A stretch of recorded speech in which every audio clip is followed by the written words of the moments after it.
رسوله نحمده ونصلي على رسوله الكريم اما بعد فاعوذ بالله من الشيطان الرجيم بسم الله الرحمن الرحيم رب اشرح لي صدري ويسر لي امري واحلل عقدة من لساني يفقهوا قولي وان الذين اختلفوا فيه، اور بے شک وہ لوگ جو اس میں اختلاف کرتے ہیں۔ کس معاملے میں؟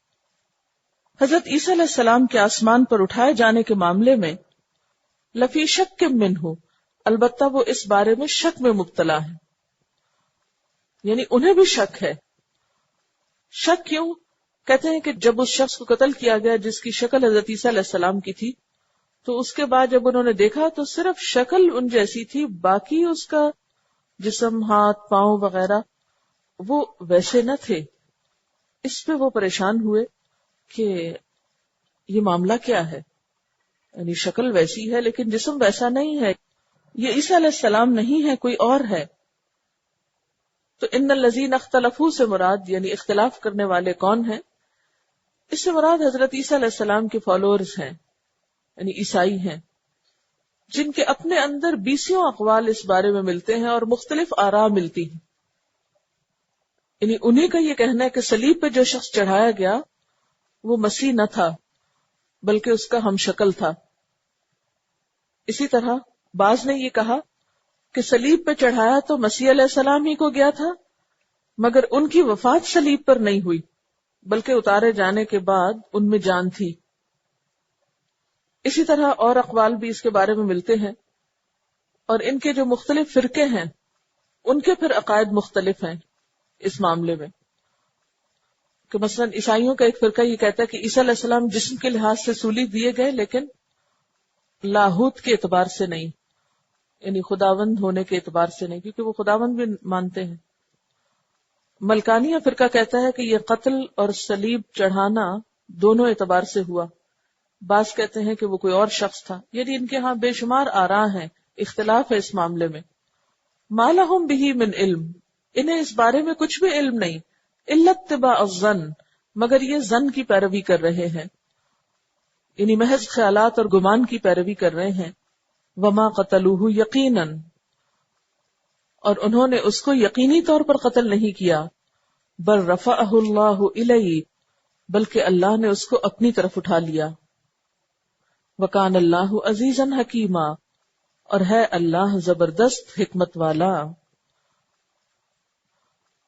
وَإِن مِّنْ أَهْلِ الْكِتَابِ إِلَّا لَيُؤْمِنَنَّ بِهِ قَبْلَ مَوْتِهِ، اور اہل کتاب میں سے کوئی ایسا نہ ہوگا جو اس کی موت سے پہلے اس پر ایمان نہ لے آئے۔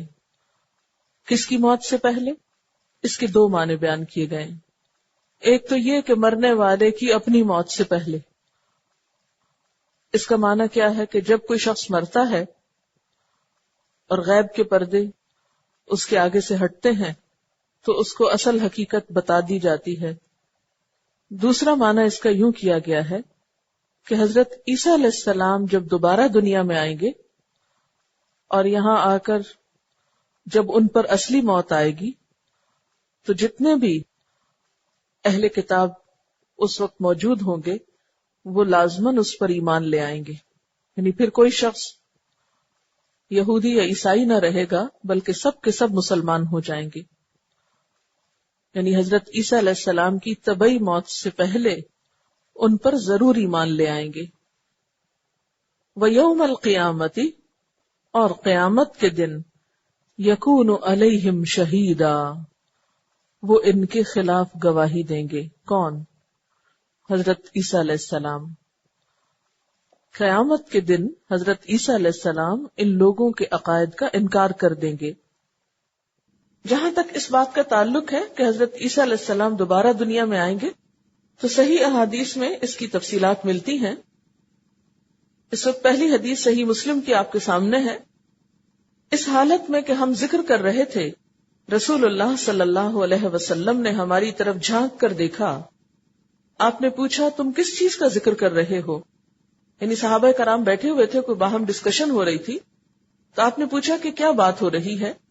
ہم نے کہا ہم قیامت کا ذکر کر رہے ہیں۔ آپ نے فرمایا وہ ہرگز قائم نہ ہوگی جب تک تم اس سے پہلے 10 نشانیاں نہ دیکھ لو. پھر آپ نے ان نشانیوں کا ذکر فرمایا: دخان یعنی دھواں، دجال، دابت الارض یعنی زمین سے ایک جانور نکلے گا جو لوگوں سے بات کرے گا، ان کو نیکی کی بات بتائے گا، سورج کا مغرب سے طلوع ہونا، عیسیٰ ابن مریم کا نزول، یاجوج و ماجوج، 3 جگہ زمین کا دھنس جانا، ایک مشرق میں، ایک مغرب میں اور ایک جزیرت العرب میں، اور ان سب کے آخر میں ایک آگ ہوگی جو یمن سے نکلے گی، جو لوگوں کو ہنکا کر ان کے جمع ہونے کی جگہ لے جائے گی. تب قیامت قائم ہوگی. رسول اللہ صلی اللہ علیہ وسلم نے دجال کا ذکر فرمایا، پھر فرمایا دجال اسی حال میں ہوگا. یعنی ایک طویل حدیث کا ایک حصہ آپ کو بس بتایا جا رہا ہے. جب دنیا میں دجال ظاہر ہوگا تو دجال اسی حال میں ہوگا کہ اللہ مسیح ابن مریم کو مبعوث فرمائے گا. یعنی دجال کے بعد آپ تشریف لائیں گے. وہ دمشق کے مشرق کی طرف زرد رنگ کا جوڑا پہنے ہوئے، اپنے دونوں ہاتھ 2 فرشتوں کے بازوؤں پر رکھے ہوئے سفید مینار کے پاس اتریں گے. جب وہ اپنا سر جھکائیں گے تو پسینہ ٹپکے گا، جب سر اٹھائیں گے تو موتی کی طرح قطرے ٹپکیں گے. جس کافر کو ان کے سانس کی خوشبو پہنچے گی اسے زندہ رہنا حلال نہ ہوگا بلکہ وہ مر جائے گا، اور ان کا سانس وہاں تک پہنچے گا جہاں تک ان کی نظر جائے گی. پھر وہ دجال کو تلاش کریں گے تو اسے باب لد پر پائیں گے. یہ فلسطین میں ایک علاقہ ہے، اسرائیل میں. پھر اسے قتل کر دیں گے. یہ حدیث بھی صحیح مسلم کی تھی. اسی طرح ایک اور حدیث ہے صحیح بخاری کی: قسم اس ذات کی جس کے ہاتھ میں میری جان ہے، ان قریب تم میں ابن مریم عادل حکمران کی حیثیت سے نازل ہوں گے، نئے نبی کی حیثیت سے نہیں. صلیب توڑ ڈالیں گے، سوروں کو قتل کریں گے، جزیہ ہٹا دیں گے. ان کے زمانے میں مال اتنا زیادہ ہوگا کہ کوئی اسے قبول نہ کرے گا، کیونکہ مال کی بجائے لوگ عبادت کی طرف متوجہ ہو جائیں گے. جو نشانیاں جو قیامت کی ظاہر ہونے لگیں گی تو پھر لوگوں کی توجہ کسی اور چیز کی طرف ہو جائے گی. یہاں تک کہ ایک سجدہ دنیا و ما فیہا سے بہتر ہوگا. یعنی لوگوں کے نزدیک ایک سجدہ دنیا بھر کی دولت سے زیادہ بہتر ہوگا. اچھا، یہ کیفیت کب ہوتی ہے انسان پر؟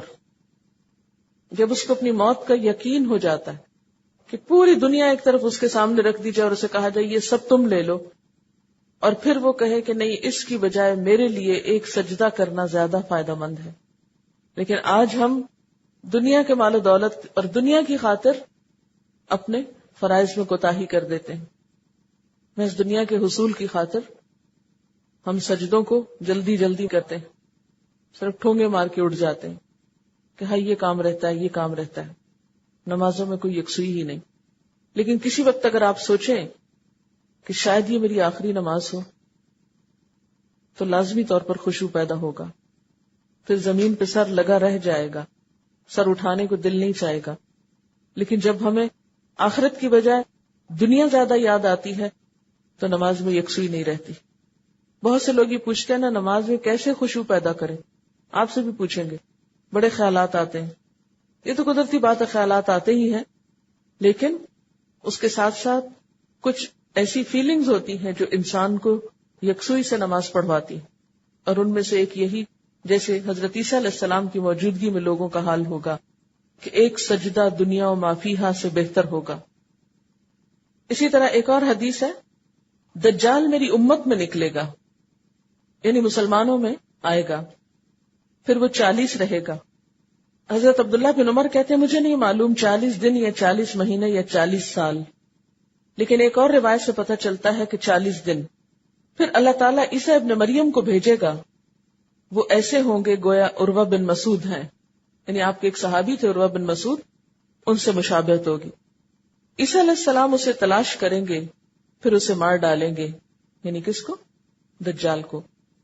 پھر 7 سال تک لوگ اس طرح رہیں گے کہ 2 آدمیوں میں دشمنی نہیں ہوگی. اتنے زیادہ لوگوں کے دل میں خدا کی محبت ہوگی اور آپس میں تعلقات کی بہتری ہوگی. 7 سال 7 years. تو ان احادیث سے اور جو آیات ہم نے پڑھی ہیں کیا بات پتہ چلتی ہے؟ نمبر 1 کہ حضرت عیسیٰ علیہ السلام قتل نہیں ہوئے تھے. اگر قتل ہوتے تو وہ دوبارہ کیسے آتے؟ نہ ان کو پھانسی دی گئی بلکہ اللہ تعالیٰ نے ان کو صحیح سلامت اپنی طرف اٹھا لیا. وہ زندہ ہیں ابھی، دوبارہ دنیا میں آئیں گے اور پھر دجال کو قتل کریں گے، اپنے فرائض ادا کریں گے، اور اس کے ساتھ ساتھ یہ بھی آتا ہے کہ وہ شادی کریں گے اور ایک نارمل انسان کی حیثیت سے رہیں گے، پھر ان کی طبعی موت آئے گی. چونکہ حضرت عیسیٰ علیہ السلام کی ولادت بھی معجزانہ تھی تو ان کی زندگی ساری کی ساری ایک معجزہ ہے، اور یہ اللہ کی حکمت ہے، جیسے چاہے کرے. اس سلسلے میں کچھ اور حدیث بھی ہیں. حضرت ابو ہریرہ کہتے ہیں کہ آپ صلی اللہ علیہ وسلم نے فرمایا، اس وقت تمہارا کیا حال ہوگا جب عیسیٰ ابن مریم تم میں نازل ہوں گے اور تمہارا امام تم ہی میں سے ہوگا. تو اس سے کیا پتہ چلتا ہے کہ حضرت عیسیٰ علیہ السلام نئے نبی کی شکل میں نازل نہیں ہوگے، کیونکہ نبوت تو ختم ہو چکی ہے. ان کی نبوت تو بنی اسرائیل کی طرف تھی اور وہ اپنا مشن ایک طرح سے پورا کر چکے. اب تو ایک دوسرے مشن پر آئیں گے دنیا میں، اور وہ کیا ہے؟ دجال کا قتل کرنا. حضرت عبداللہ بن عمر کہتے ہیں کہ آپ صلی اللہ علیہ وسلم نے فرمایا، میں رات کو اپنے تئیں خواب میں دیکھتا ہوں جیسے میں کعبہ کے پاس ہوں، اور انبیاء کے خواب بھی سچے ہوتے ہیں، وحی کی ایک قسم ہوتے ہیں. میں نے دیکھا کہ ایک خوش شکل آدمی، گندمی رنگ، بال کندھوں تک اور سنہرے تھے، اور سر سے پانی ٹپک رہا تھا. وہ اپنے دونوں ہاتھوں کو 2 آدمیوں کے کندھوں پر رکھے کعبہ کا طواف کر رہے تھے. میں نے پوچھا یہ کون ہے؟ لوگوں نے کہا یہ مسیح ابن مریم ہے. ان کے پیچھے میں نے ایک اور شخص کو دیکھا جس کے بال سخت گھنگریالے، رنگ کا سرخ اور دانی آنکھ سے کانا، اور اس کی آنکھ جیسے پھولا ہوا انگور ہو. جن لوگوں کو میں نے دیکھا ان میں سے عبد العزیٰ بن قطن کے بہت مشابہ ہے جو جاہلیت میں مر گیا تھا. اپنے دونوں ہاتھ ایک شخص کے کندھوں پہ رکھے طواف کر رہا ہے. میں نے پوچھا یہ کون ہے؟ لوگوں نے کہا یہ مسیح دجال ہے. یہ یاد رکھیے کہ مسیح دجال جب حقیقت میں آئے گا تو وہ مکہ اور مدینہ میں داخل نہیں ہو سکے گا، لیکن یہاں آپ صلی اللہ علیہ وسلم کو اس کی شکل دکھائی گئی. یہ بخاری کی روایت تھی.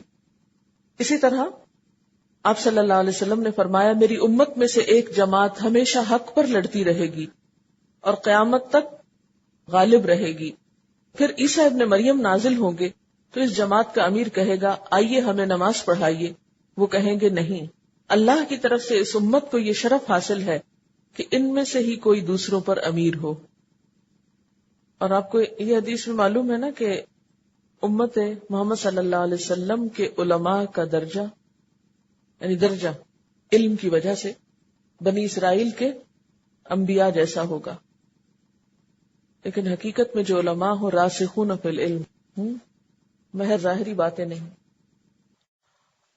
فَبِظُلْمٍ مِّنَ الَّذِينَ هَادُوا، پس بوجہ ظلم کے ان لوگوں کے جو یہودی ہوئے، یعنی یہود کے ظلم کی وجہ سے، حرمنا علیہم طیبات، ہم نے ان پر پاکیزہ چیزیں حرام کر دیں، احلت لہم، جو ان کے لیے حلال کی گئی تھیں، وبصدہم عن سبیل اللہ کثیرا، اور ان کے اللہ کے راستے سے بہت زیادہ روکنے کی وجہ سے،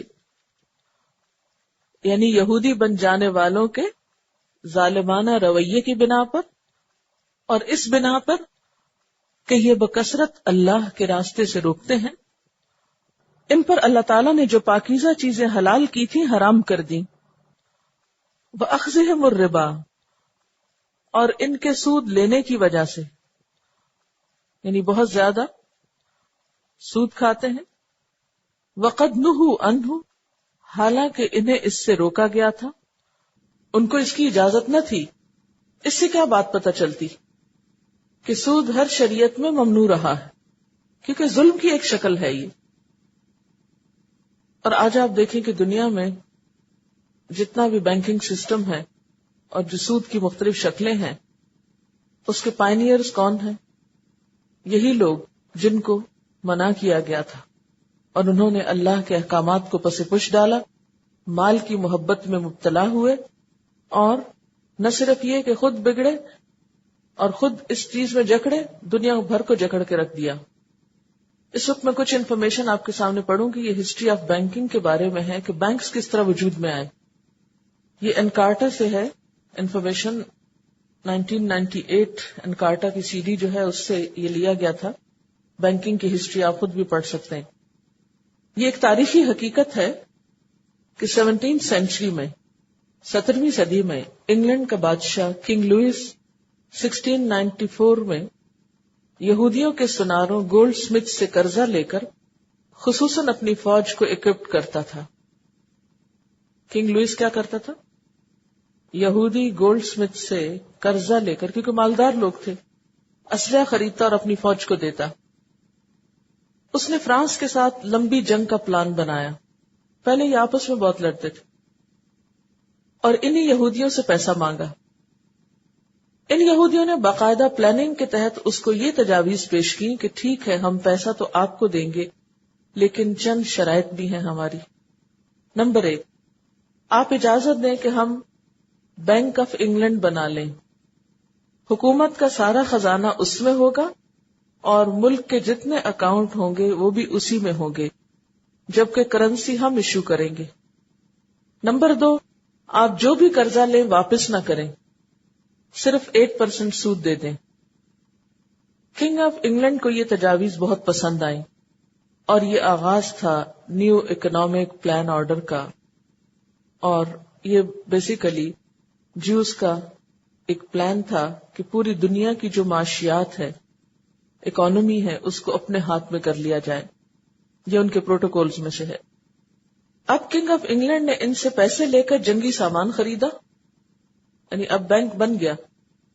سب ملک کا پیسہ جو تھا وہ اس میں اور لوگوں کے اکاؤنٹس بھی اس میں. اب یہود کو اکٹھا پیسہ مل گیا اور اسی میں سے انہوں نے کیا کیا، ان کو قرضہ دیا، جس سے کنگ نے کیا کیا، جنگی سامان خریدا. پیسہ جس مارکیٹ میں خرچ کیا، اب ٹریڈرز نے وہ پیسہ بینک میں رکھوایا. اب آپ دیکھ رہے ہیں، انہی کا پیسہ اکٹھا کر لیا، اسی میں سے قرضہ دیا، اسی پیسے سے اسلحہ خریدا گیا. جن لوگوں نے اسلحہ بیچا انہوں نے پیسہ دوبارہ اسی بینک میں لا کے رکھ دیا. ان کا کیا گیا؟ پیسہ بھی سارا واپس اور اس پر 8% مزید ملنے لگ گیا. اب constant flow of cash in کو مل گیا جو عوام سے نکل کر یہودیوں کو ٹرانسفر ہو رہا تھا. اور بینک کی ہسٹری میں منظم بینک کاری، آرگنائز بینکنگ کی بنیاد یہاں سے پڑی. جب کلونیل سسٹم ختم ہوا تو یہودیوں کو یہ ریسورسز چھوڑنا پڑے. اب ان کے وطن میں بیٹھ کر ان کے ریسورسز کو کنٹرول کرنا تھا. اس نظریے سے اب ورلڈ بینک کا تصور پیش کیا گیا کہ ہر ملک کے سینٹرل بینک کا ایک بڑا بینک، بینک آف بینکس یعنی ورلڈ بینک ہوگا.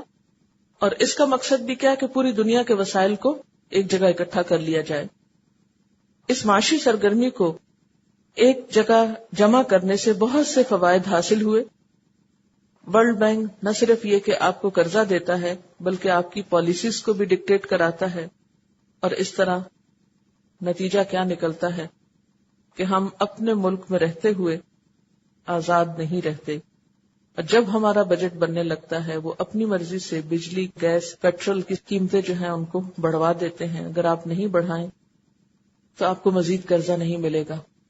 اور یہ بھی آپ کو معلوم ہوگا کہ جتنا قرضہ ہم لے چکے ہیں اس میں سے اگر پورے پاکستانیوں پر ڈیوائیڈ کیا جائے تو کوئی شخص ایسا نہیں کہ جو مقروض نہ ہو. ہم میں سے ہر نیا پیدا ہونے والا بچہ جو ہے وہ قرضے کے بوجھ تلے دبا ہوا ہوتا ہے.